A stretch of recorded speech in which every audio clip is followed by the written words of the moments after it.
Last night, I had the weirdest cluster of dreams, if you want to call them that. There was about 2 dozen dreams, over 20 dreams, and they each lasted like it felt like 2 or 3 minutes. I would have this really short dream, and I would end on a certain word, and then another dream would reboot. And all these dreams, in all of them, I was talking to an individual person. And sometimes that person was family, sometimes they were a friend or an old friend from way back when, or sometimes they were just a stranger. But these people would be asking me something, and through the course of the dream, I didn't really understand what they were saying. But then it was like at the end of the dream, the Holy Spirit just popped a word into my head that had to do with what those people were asking. And like I said, those 4 subjects came to mind throughout the whole series of dreams there. Sometimes somebody would be talking to me about something, and I'd have no idea. And again, the Holy Spirit would just bring to mind the word rapture, and the conversation would end up, oh yeah, you're going to be you're going to be raptured. And then again, somebody else would say something, and with that person, there would be tribulation. Oh, you're going to be in the tribulation period. And again, the same thing with Armageddon. Not everybody that's in the tribulation period, not everybody that's going to be left behind from the rapture, is going to make it all the way over to Armageddon, because that's 7 years of really horrible time on Earth, being controlled by Satan. As you know, if you've done due diligent study, you will have heard of something called the Georgia Guidestones. And those are basically the commandments of the one-worlders, those people who are controlling the world behind the scene, be they the Bilderbergs, the Freemasons, or the Illuminati, or any other secret controlling group. I always clump them together as being, or as calling them the one-worlders. Because even the Bilderbergs and the Masons and the Illuminati, there's still a coven of people above them. 13 of the most powerful people in the world are the ones that actually bow to Satan and take their orders from Satan. And then it gets filtered down to the Bilderbergs in their annual meeting, and then that gets filtered down to the Freemasons, who control the corporations, and the Illuminati, who controls the media in order to help condition and brainwash the world into their way of thinking. And since the Georgia Guidestones are part of their commandments, if you know, or if you know about them, then you will know that they want a total global population of only 500 million people. That's 500 million people. That's all they want, because it's a controllable and manageable size. So after the rapture, they're going to weed the public down until they get to their desired goal.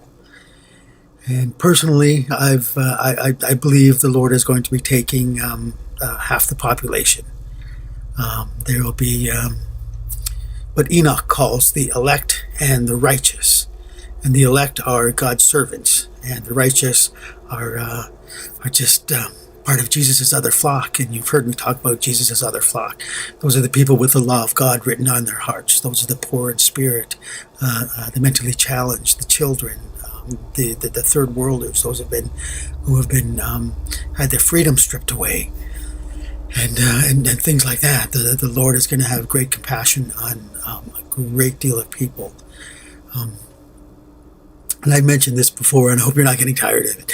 But if you've read the entire Bible a number of times, you will see that God divides mankind up into 3 basic parts, into 3 basic groups. There's the lost and the hurting, there's his earthly servants, and then there's the wicked and the evil. So when it comes time for the rapture, The wicked and the evil are going to be left behind because they're going to have to face God's wrath and his punishment. The lost and the hurting, God will have great mercy on, and he will have great compassion on. And his servants are going to be divided up between the wise virgins and the unwise virgins. So some servants are going to be left behind, and some are going to be taken. But for the most part, I believe in visions that I've seen that there's going to be at least 3 billion people taken during the rapture that make up Jesus' main flock and Jesus' other flock, the elect and the righteous. And so that's just under half the planet, which means there will be about 3.5 billion people left. And since the one worlders want a total global population of just 500 million, that means, horribly enough, that 3 billion people are going to be slaughtered. They're going to be wiped out. They're going to be killed during the at least the first 3 years, because it's going to take the one worlders a while to establish their 10 cities, the 10-city kingdom, into which the 500 million people will be put into. And it'll take them a while for everybody to get the number, but in between that time, the average 1 billion people a year dying in one form or another, however they're going to do it. It's just going to be a horrible time. So some people that are left behind are not going to make it all the way to Armageddon, but there will be some people that do. There'll be 2 groups of people that make it all the way to Armageddon. Those will be the people that are living on the outside of the system, people that have not taken the number of the beast. They're living in the mountains. They're living away from society. They're wandering around wherever they are. They will eventually make it to the end of the 7 years, or if that time is shortened, they'll make it to the end of the 3.5 years. Either way, they will make it through the Great Tribulation, and they will be there at Armageddon. And they will be the survivors, the remnant of survivors that make it into the 1,000 years of peace, because they did not accept the number on their hand or their forehead. So genetically, they're clean.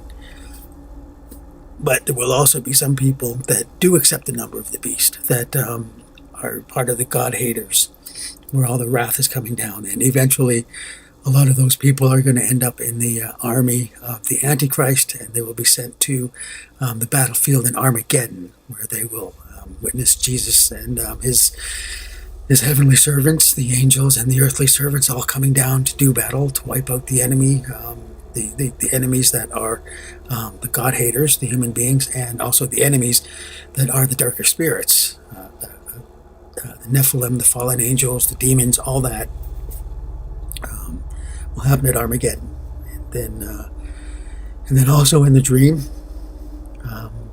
that fourth word, that I would speak to somebody, and that would be the millennium, or the 1,000 years of peace. Some people that in the dreams that I were talking to are going to be part of the Lord's servants, and they're going to make it to the wedding banquet, and they're going to be given a position of authority during the 1,000 years of peace. And some of those people could even be the ones that I just mentioned earlier, those that are inside the tribulation period, that missed the rapture, but they're living outside the 10 cities. They haven't taken the numbers, and so they're eventually going to make it into the 1,000 years of peace. And so that was that. That was the dream, or the series of dreams. About 24 little short dreams, each talking to one type of person or another. And some of those people, they're going to see the rapture. They'll be taken up. Some people are going to be inside the tribulation period. Some are going to survive all the way to Armageddon. And some of those people, either ones that are taken up or left behind, some of them are going to see the 1,000 years of peace to come after that. So this really wasn't a a series of dreams that are insignificant, that are going to tell people, how close the rapture is, or how terrible. Well, we did talk about how terrible the tribulation was, and that was horrible. But anyway, yeah. So this was just a series of dreams of an unusual cluster of dreams that I've had that I just had to share. So anyway, that's that. Take care, people. You know that we are Jesus' hands and feet down here. While we await the rapture, we still have to do our part to help out the people of the world, help our friends and our family, just to be a good example of a Christian. So I hope you're not spending your entire day just watching rapture videos or tribulation videos, that you're actually out there doing a servant's job, because Jesus told us to spread the gospel and the Great Commission. So that's what we really should be doing, and just waiting on the tribulation or the rapture and things like that. That's secondary to what Jesus' servants were called to do. So continue to do that. Be Jesus' hands and feet, and remember to read His Word from cover to cover, because that is so important. Your position of authority during the millennium is going to be dependent on how much of His Word you know, and how much of a servant you are, how helpful you are out there in the world, guiding people. So anyway, that's it. Take care. Stay in prayer. We'll see you in Jesus' kingdom somewhere over there, or maybe even somewhere up in the air. Alrighty, remember, Jesus rules.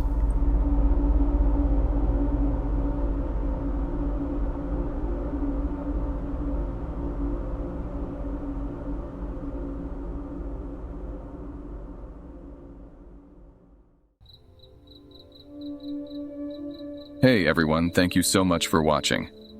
Stay safe, and I'll see you in our next video.